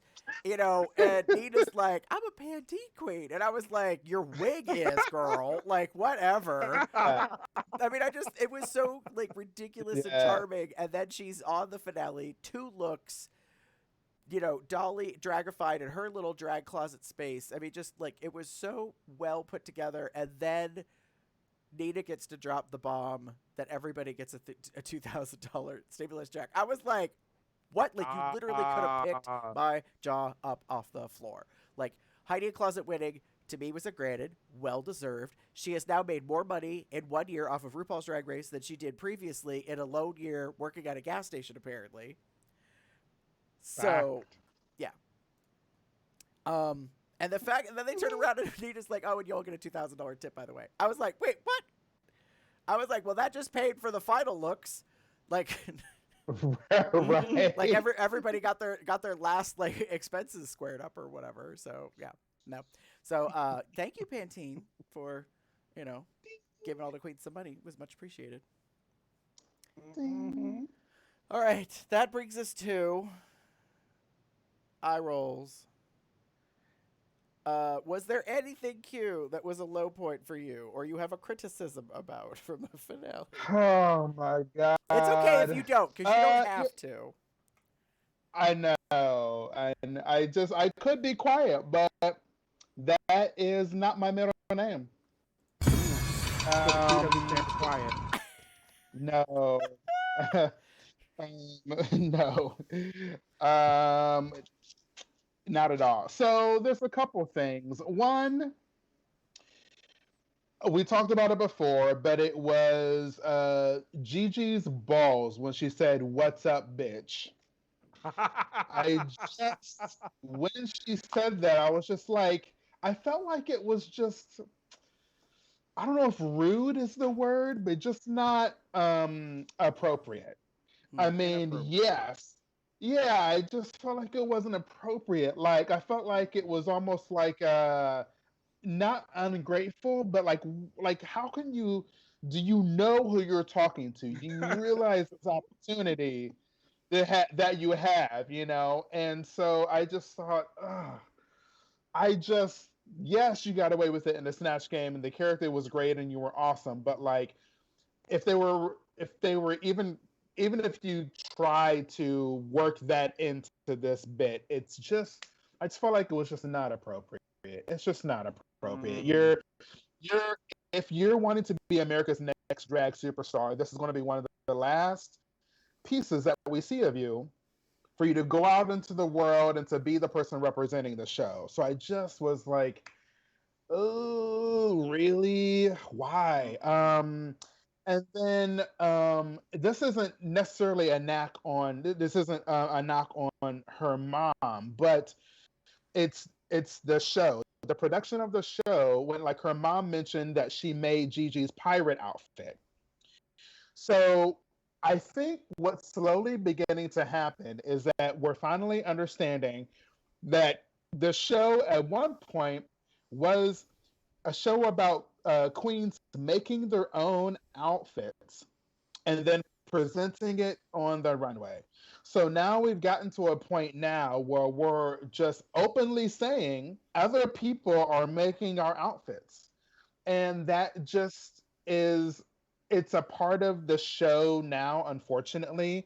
But I feel like it just loses some of the heart when you realize that when they're in the workroom and talking, it's like half or the majority or maybe all of your outfits are made by somebody else. It's just, for me, it's just a little disheartening to know that that is what the show is now. So now you have to have money and resources to be able to be on the show, and to present yourself in the best light. And the queens that don't have someone making their outfits, it is apparent, they're the ones who are always getting critiqued by the judges of the hem or whatever. So it's just unfortunate that is what the show has become. Just knowing designers, having the financial resources to be able to pay the designers to make outfits for you to be on the show. So that's and the last major eye roll I basically have is that with the lip syncs from home, I was just, each of the queens did something amazing. And when I was watching it with Roby, when they showed like the backdrops before they performed. They showed the backdrops, they went to a commercial, and we came back and they performed. And I didn't like the fact that they showed us what we were going to see. Like when you're on, like one of the ways I watch Drag Race is from, I have a VPN that I watch from India. So in India, they can watch RuPaul's Drag Race on Netflix. So, but the screenshot of this episode is a picture of Crystal and her two birds. And it's like, why is that the main photo of this last episode? So for me, so we just it ruined the reveal of the aha take on me video, and Roby clocked it immediately, like 5 minutes before she performed. He's like, "Oh, that's the aha video. That's take on me. I know exactly what Gigi's going to do." So for me, it just ruined the surprise when you got to see a glimpse of what they showed, Crystal hammering, which was really funny, but you just got to see a little bit of what they're doing. And so I just felt like it was just unfortunate that we didn't get to be fully surprised. I already knew at least what Gigi was going to do, which was so visual. The producers didn't have to show us anything. They could have just told us this queen is performing next. So for me, that was the last kind of eye roll I had, was just like, really, you didn't have to do this, but you did it. I see no issues with what you had to say. I'm gonna say this now, like, I'm gonna, like, okay, full T, like, we are learning, and we have learned, like, over the years, like, this is RuPaul's Drag Race is becoming a highly produced show, and not only that, it is becoming an expensive show. And what I mean by that is, like, gone are the days of, oh, you're a local queen that makes her own clothes and can do, like, a splits or whatever and get on the show. Gone are those kind of days, as it were. We're now into like you said, you need to have maybe a costume or three. You need to have coin before you get on the show to even, like, make it, to make it really far. And yes, in Gigi's case, it was her mother, and her mother's a costumer and all that stuff. Like, we could maybe give her a little bit of a pass because it is her mother and she's only 20, 21, whatever. We know that Jada was making her looks. We know that. She probably had some stuff she explained. I'm pretty sure that there are things that she had made for her as well. So we do know that too. So, like, yeah, like, there are queens that are talented and can probably do really amazing looks and have the ability to drop the coin to get those, to make them or get them made for them. But as you said, that's kind of becoming a negative in some ways. So I can feel you on that. I feel you on that one. Yeah, I mean, I don't disagree. Aiden Zane, I think, was the epitome of a local queen, like her and Heidi. Small town, not big name, not big city, not big following, probably not big budget. And so you knew from the very beginning they were probably not going to make it far, quote unquote, because they just couldn't compete on what you guys are both talking about. It has been said that basically queens take out mortgages to be able to be on the show the moment they find out. And this is no exaggeration. Cracker has talked about it. I think Bob's talked about it. A lot of the queens, as their years get further away, reveal that they are spending upwards of $20, $30, $40, $50,000 for looks to be able to be on the show. Because you have to have custom, you have to have something different and inventive. You cannot, like season 1 and season 2, get clocked for something from Claire's at the mall. Like, it's just... And I think that's one of the things that happens is, when someone like Heidi in Closet wears a pageant gown, everyone's like, oh, girl, that's number such and such design, in the wine color. I got one and blah, blah, blah. Like that kind of criticism bullshit that you see online. And it's like, sorry, kids, it's just not possible for everyone to be able to bring everything. And someone like Gigi, who is blessed to have a mother who does costume design, was able to make everything except for like one or two outfits, notably one of them Gigi had to make herself. Like that was expected. You were gonna have a design challenge somewhere amongst the bunch. Mm-hmm. So And she knew how to sew. She did know how to make stuff. right, It's just, right. Mm-hmm. But yeah, I don't disagree that we've crossed this threshold that you basically got to be able to. Not only must you have charisma, uniqueness, nerve, and talent, you have to have good credit or something to be able it's to. now, You it's know. now for cunt. Yeah. Finances. Right. Charisma, uniqueness, nerve. Yeah. I mean, or you got to be financially backed. You need sponsors. You need something like. Yes, or cunts status Yep. or sponsors. Yes. Oh! There you go. There we go. Yeah. Gotta have status, honey. It's either financial or sponsored. Like, but you gotta have some status of some sort to be able to like afford being on. And it isn't, and that's that's not surprising, but it is difficult as a pill to swallow because we are now in season 12, about to go into All Stars 5. I understand with the All Stars, it is an expectation. Bitch, you coming back. Right. So Yep. I want to Right. see your glow up. I want to see your evolution. I want to see how you improve. I want to see the coin you made on the Work the World tour. Like, Yes. like I want that to be Yes. represented there. So that part makes sense to me. But this Mhm. original first time queen, like coming to the Rue family business, it is disappointing to me. It makes sense Yeah. if it's a fashion challenge and you're allowed to bring it with you. I'm okay with that. If you're going to drop $1,000 on an outfit for the fashion episode, that part I get. But every single episode of like a 10, 11, 12 possible episode, and it is said that this season, repeatedly, every queen was given a list of 50 looks. Oh, wow. Right. So think about that. Like, not only have you tried so hard to get on the show, and then you're told that you can go, and after you crap yourself, like evacuate your bowels because you won the Willy Wonka lottery to go to the factory, but now you have to spend money you probably don't have. Like, there is not enough, like, dollar bill nights at the local bar to, like, be doing.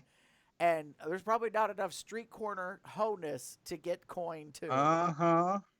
So you're going to take out a loan, and then on top of it, you got to get outfits made within weeks. Oh, and when the list shows up, you have to have 50 looks. Not 2 dozen, not 3 dozen, but over 4 dozen. Because what? Oh, that's right. In one episode alone this season, they wore 36 looks. It was crazy. It was Woo. bananas. BANANAS. Yeah. You better work that corner before you get on that show. It's something. David. Put the coins on the dresser. Donate blood. Plasma. Sell a kidney. Doing everything, girl. If you live in a state that gives you nickel deposit on all your aluminum cans and bottles, like you were doing all of it. Best get you a Patreon account going beforehand. Have a cameo. Like, and that's another thing that's evolved, right? Like, not only do you have to have, Oh my God. cunts of all those like attributes, you also have to be a social media maven. Like, you've got to have all that shit lined up. It amuses me slightly still in this day to see a queen talk with Micheal Visage, what's your packet? And Micheal says, what's your social?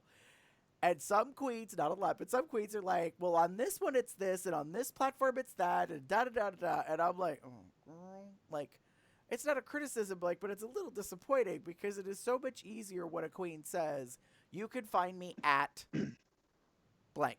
Yes. They say it once, plug it in everywhere, voila. So, yeah, it's like, now you gotta navigate that as well. All right.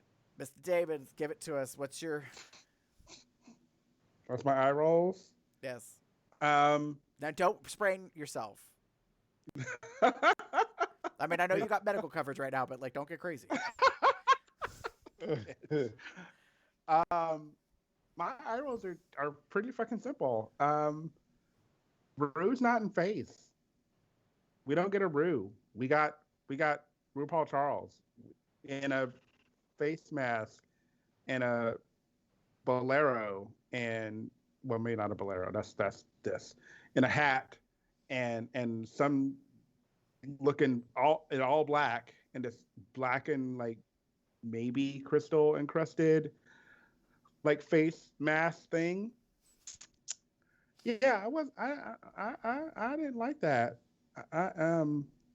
The big thing, like we talked about it last episode, Gary and I, with her go to sleep luchador mask on.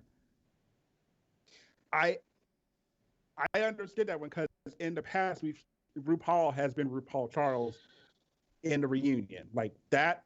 I'm okay with, but this is the finale. This is your show, and we don't get to see Mama Ru. We get to see, like I don't even want to say Daddy. Like I don't like, because I didn't get it because we know wherever he had a green screen because they were able to do all those little flash and stuff, and we know Mr. Rue probably didn't put that on himself. I don't care what he said. Like, definitely didn't probably put that shit up. I want to give the benefit of the doubt. I think Mama Ru has a couple skills, so she might have been able to figure it out. George might have helped too. I don't know. Painting her face ain't a skill anymore. Was it ever? Who knows? Ooh, no sheep out of dough. Oh, but I did. I mean,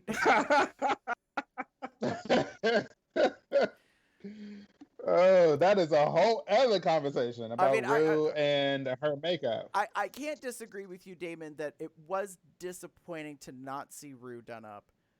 I was like, really? Were you too worried about the backlash that Raven was in your house? You know what I mean? And you know, someone else brought you a pre-done wig. Like, I there was a part of me that was really kind of surprised that it hadn't been done, because I'm pretty sure for quarantining, Raven had stayed home plenty and was not around people. Do you know what I mean? Like, they could have legitimately done it and been prepared. Wow Presents could have put out a public, press release explaining about the measures that they went to, blah, blah, blah. But they didn't. And so I think they took the safe route, I guess. Okay. It was really disappointing. For me, it was, this face Kini was a little bit more, it was less janky. It wasn't this blue blob on her face, but at least it had some rhinestoney, blingy things. But for me, I was more upset about the green screens and the big eye that she was supposed to be when she was listening to their not confessionals, but the queens talking about why they want to win Drag Race. The occasional shots back to her where she would just see her nod and smile really big. It felt like, I love Pee-wee's Playhouse, but it felt very much like straight up 80s, like, where's Cherry? Where's the mailman? Where's the talking microwave? Like, it felt straight up like Paul Rubin realness from like the middle 80s. It was just like, it just felt a little janky. Yeah, I was not a fan, and I was not a fan. I just wasn't, and I understand, given the benefit of the doubt. I understand we're in a pandemic. I understand that there's a possibility that, like, that it might be difficult to have someone do the makeup. So maybe, but I'm just saying, I would have appreciated. Oh, here's a look we've already seen Rue in. We know it fits. We don't have to worry about fit. She's sitting down. Or maybe we just get a top, like a big flowy like taffeta or whatever number to just kind of like the Barbie doll head where we just cover from here out. She even got to be embodied, just like big, like puffy, something along the lines. And then from here up, we get one person comes in, does her makeup, puts her in face, gets the lashes and everything on, and then they're gone. Wear a mask whole time, whatever. And then someone comes in and gets the beautiful whatever wig on, and we're good. It just occurred to me what you were describing is she could have, and we all would have lost our shit if she pulled a Lady Bunny. Yeah. If she had just done Lady Bunny realness and put the drape over the shoulders and a big ass bouffant blonde hair. Yep. I would have lost my shit. Would have been like funny if she as hell. came on and been like, I'm giving you Lady Bunny realness. We know, like, and gone on a rant or like a fun joke quip. What about that? I would have loved that. I would have liked that. But whatever. Anyway. Yeah. Or even just she walks into the workroom all the time in her boy drag. She has fancy hats on and fancy suits on. Like, why not just wear what you normally wear when you're walking around the workroom looking fabulous? Like, it's so easy. I'm so confused. Yeah, I would have. I might have been okay with that one. I won't say no, DNA. I'm used to seeing RuPaul as RuPaul in the finale, but whatever. Like that would have been okay. At least you made some effort to like put on a suit, wear something. So, but like, I think my biggest thing is why can't we see your face? Well, there is a rumor online. Have either of you heard as to why possibly Mother Rue was doing face keenies for the last 2 episodes? I think so. I've heard some things about some face manipulations.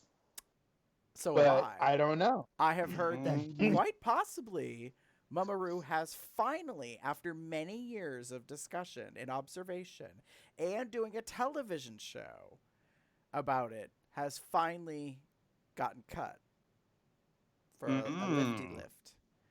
And there is a theory that the face keenies were meant to keep everything in place. Oh. So she may not need Fame's, which not really is Fame's, it was actually Matthew's, tape, tuck, pulled lever system. Yes. that may not be as required as it has been in the past. So maybe her face is not a construction zone as much. I don't know. But that is a rumor that's going on. That the reason for those 2 episodes that she was wearing the face keenie was because she'd had something done, and that was the way to help deal with that. Not that she couldn't have had her face done up, but that was a convenience, I guess. So it remains to be seen because nobody's seen Rue live recently, like in any way, shape, or form, to my knowledge. So we don't know what the story is. And part of me is like, girl, if you got snatched, you got snatched. Ain't no shame in the game. It is a little difficult for you because you don't have a whole lot of places to hide scars. Like, you ain't got no hair. So you don't got a hairline, like you don't got a place where you can kind of like put that stuff away. So if you had some of this done, like they gotta basically pull it back and put it a little under the ear. If you had this area done, they gotta tuck it behind the ear. Like, your ears are about it, bitch. Like, there ain't no other place really to hide, some cuts and stuff. But I don't know.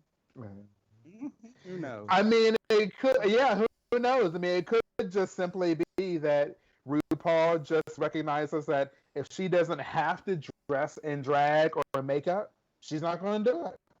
She can't, clearly she doesn't want to do it herself. She's not, she's not Delta with the hair. She's not Raven with the mug, So she's like, I could still make just as much money and have way less heartache being around, just being by myself, just sitting at home and putting on a cute mask. So she could have just been like, I don't want to deal with any of all that stuff. Let me just put on a mask and make the kids talk about it. Right. Because she didn't make us eat it. No. Not at all. It was a little want, but it's Rue and it's her empire and she can do whatever the hell she wants. Yep. Fair. Gary. What are your eye rolls? All right, so if there was anything about the finale episode that was a disappointment to me, and by disappointment I mean annoyance, I mean, really, sis, seriously, this is what we did, because already we're doing so much goofy crap in this episode with the green screen and the different things and all that. The last thing any of us needed, seriously, was previous live finale cut edits. I don't need to see these queens from 1 to 2 seasons ago in the theater audience like they're actually watching what we're watching. Oh my God. Walt Disney, you are not bitches. There is no magic happening here. There is no suspension of disbelief. Like, no. You would have been better off showing us still shots of wig heads. Like, just a crowd of wig heads. I would have found that more comical. But, like, to see, like, these queens, I was like, really? The same shots that have been turned into GIFs that we have seen over and over and over again on the internet? I was like, no, ma'am. Oh my God! Excellent. I have that Monique heart still from when she was looking at Asia. I use that all the time in my Insta stories because it is so funny. Her just like, that was. It made me. I almost didn't realize. I knew who won because I was finally, I was watching the television screen. But when they had the dramatic pause, and the winner is. And then, like, the faces, I lost it. I totally lost it. Oh, so janky. Mm-hmm. David, if you haven't written that as a hashtag, like, by now, you have to. Janky is, like, one of the words that describe this damn final episode. It's true. Hashtag janky. Oh, my God. I agree with you 100%. We didn't need it. Like, I mean, I understand the thrill of having it and the announcement in front of like a live audience is kind of like the big thing. But guess what? Like, bitches, we weren't there. It didn't happen. It couldn't happen. Right. So, like, let's not give the illusion that we're like that this is happening. Like, the only way you could have made it like work for me and made it funny and relevant is if you kind of had all the queens do a Monique Hart, like, I'm looking intently at the camera to kind of wait to see who announces, and you had like the whole screen, like the green screen edit of like all the all the season 12 queens, and maybe some of the people that you like, because they did the whole like Adam Lambert and all of them, like have all those people like give their little like shocked faces, as they announce who wins, because that would have at least been something, as opposed to pre-recorded stuff from things we've already seen that we know didn't happen at all in this finale, like at all. And then showing the crowd and everybody cheering, I was just like, no. what's really going on here on this day? I felt like Alyssa Edwards. Like, what's really going on? Like, What the fuck why? is going on here on this day? Like, like, why? Why do that? Why? I mean, if you're gonna do that, why not show spinning the wheel of death? Why don't you show Sasha Velour rose petals? Why don't you show Asia and and the butterfly failure? Like, I mean, like, where's the line? Wow presents, like, what? Really, seriously? Like, that's what you decided to do, was show some of that? I was like, no, girl, no. so like, you could have just shown us Evie Oddly's dad, and I would have been happy. Okay, come on, Papa Oddly. He hot. People were. Girl, People I'm were not saying gonna dispute you were you saying on that. he was the trade. He was the trade of season 12. Papa Oddly. 11. Season 11, he was the trade. Season 11. I'm not gonna disagree with that, but girl.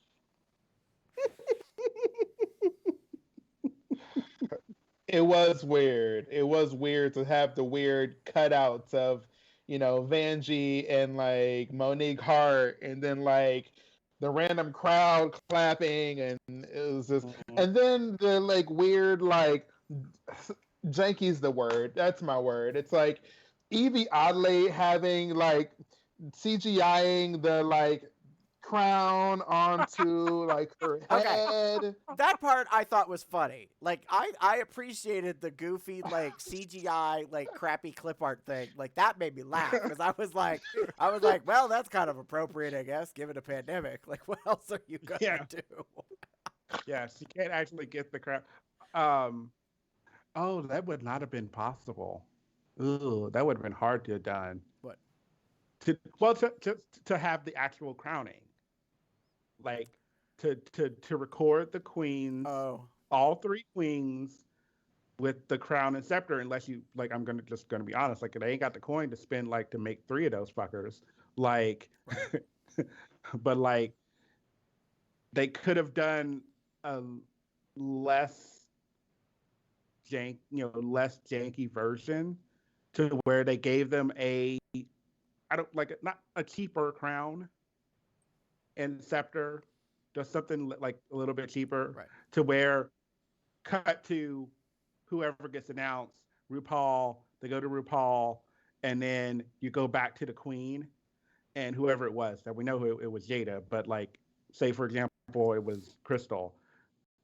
They show her holding the crown and scepter, like, and able to like do a little prance or whatever, because they had the backdrops for it. So, but that's just me maybe thinking too much about, like, You know what I just realized would be production. funny, what you were saying though, Damon?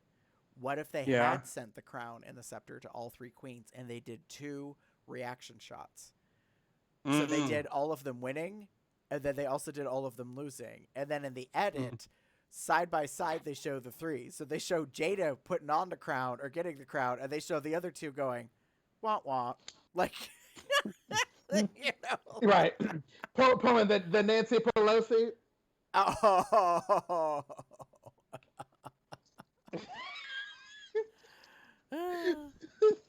Maybe. Alrighty. Well, children, that is another episode of COLDR.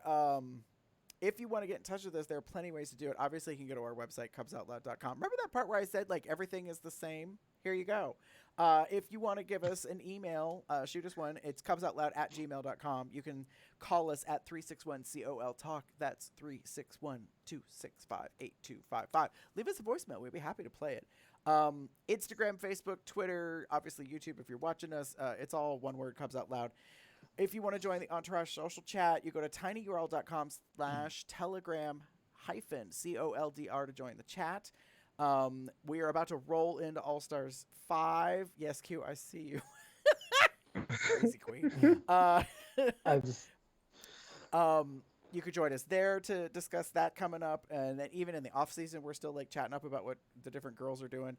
If you want to be supportive of us, one thing you can do, if you're interested, is for $1 a month or less or more, you can join Patreon, right? And you could get some fabulous merch if you're a patron. So like, I'm just wearing, like a nice lightweight shirt. at the moment, and it's in their standard logo, but Miss Damon is wearing the COL Drag Race thing. And I am super excited because we have a new t-shirt design that I have ordered that will take forever to arrive, apparently now, thanks to the pandemic. Miss Corona, I blame you. But there is a new design shirt that is part of a series, but it is actually crossing over to COL Drag Race. I'm super excited about, so you get to see that. It's actually live on there to order now. Yes. And that can be done at zazzle.com/cupsoutloud if you want. And if you want to social media, you can rate us on iTunes, 5 stars, all the compliments. We greatly appreciate it. Google Play Podcast, subscribe, Spotify, subscribe, all that kind of jazz. If you want to get in touch with us, Mr. Q, where would they find you at?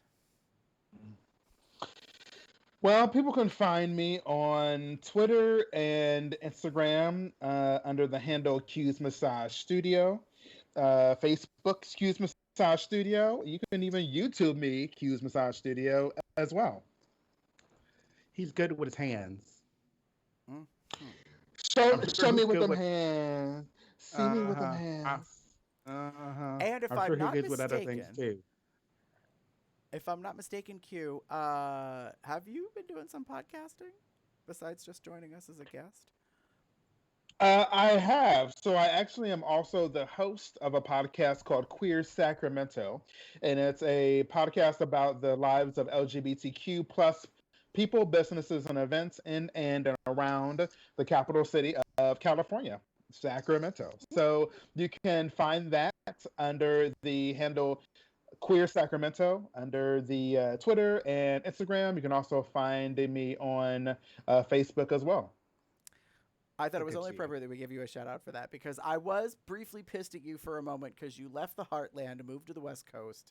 And I didn't know if I could forgive you for that, but you have been doing great stuff out there since you moved out to Cali. So, yes, Queen. Exactly. Well, thank you. I'm just trying to spread the love all over the. I had to go west, like the sun said. Spreading the love. Oh yeah, honey. but I will be. Yes, but I plan on coming back to the Midwest very shortly. Yay! Who knows? New Year's Eve of 2020. Oh, I think I know what's happening then. What you might be doing. I mean, I don't know who, but I know what. The answer is yes.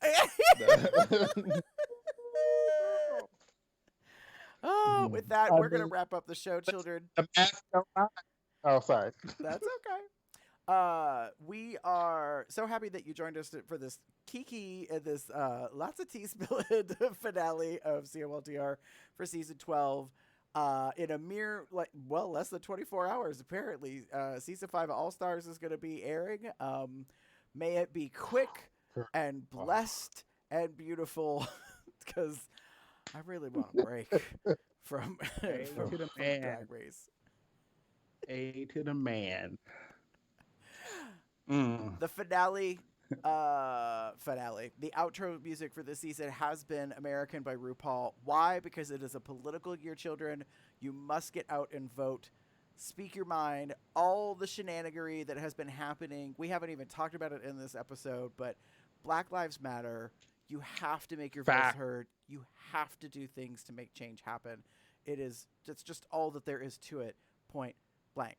So get your ass out there, get registered to vote. I even voted in my own preliminary, a primary, and in my state, I was previously qualified as independent, and I had to change to a major party in order to be able to vote in my state in primary. That's how much I was so bent out about the shit that's been going on. I was like, fine, I will change my party, and I will do a mail-in ballot. Thank you very much. That's just how that is. So, do your thing. It's part of your constitutional right. Bitch, tell somebody what you think of them. Judge them. It's called a vote in an election. You too. I'm American. I am American. Red, white, and blue. I am American. I am American. Just like you too. Bye. Bye. Bye.